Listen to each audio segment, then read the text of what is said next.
I hope that there's at least one person who needs to hear what I'm about to say because I've been doing some reflecting, just thinking about how cool it is to be a coach and how awesome it is, especially here at Rise. Like the people that I see and talk to on a daily basis, the conversations I have, the things that I learn about them, about life, about random things, but sometimes more importantly, the things that I learn about myself and that they learn about themselves. And I think a lot of times we learn these lessons by looking back at the past and connecting the dots. And I think about how many times I've told myself I need to change my habits when realistically deep down it's because I hated how I looked and I wanted to lose weight. Because I think nowadays, especially with social media, it's so easy for us to tie our identity and our self-worth to how we look. And that might have gotten me started, but for those of you who have followed my weight loss journey since high school, know that that has never lasted. And I think so many of us start fitness, we start a diet, we start anything because we're running away from something, moving away from something. Like I don't want to be overweight, I don't want to be weak. But at a certain point, when you're far enough away from that pain, motivation fades. And that's why so many of us stop. That's why I stopped. I've lived that cycle. Lost the weight, gained it back, lost the weight, gained it back. Rinse and repeat. And it's not to say that it's going to be a perfect journey. Might be slow, might be fast, might be a bumpy road, might get knocked off track. That is literally why I named the gym Rise, because it's not about how many times you get knocked down. It's about how many times you can get back up and keep moving forward, because we're not going to get any closer to where we want to go if we stop.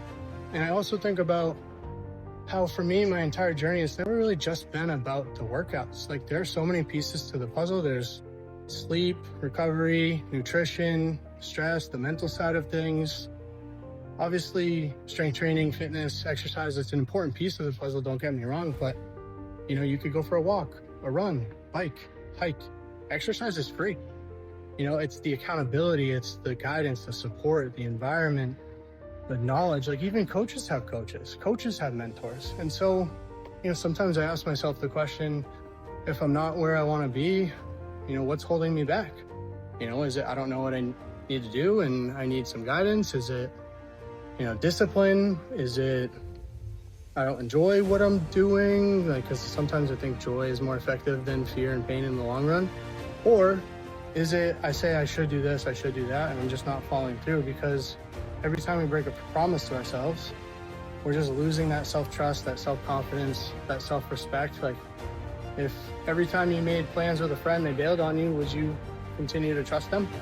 And I think so many of us do that to ourselves over and over and over again. I've done it, probably gonna do it again. I'm not perfect, but I think having a strong reason why you're doing what you're doing and not just running away from something, because I do think that can be useful, but working toward the person you want to become, working toward the life that you want to have can probably be more effective in the long run. And so saying like, I want to be stronger, I want to be healthier, I want to be fit, I want to have more energy, I want to be a role model for the people around me. Even that is probably a surface level why. I could sit here and say I want to be fit, but I want to be fit so that I can play with my kids without pain. Even more than that, if I can't play with my kids because I'm in pain, I want to be the parent that they deserve. And that, if you can get that deep, that's when it sticks.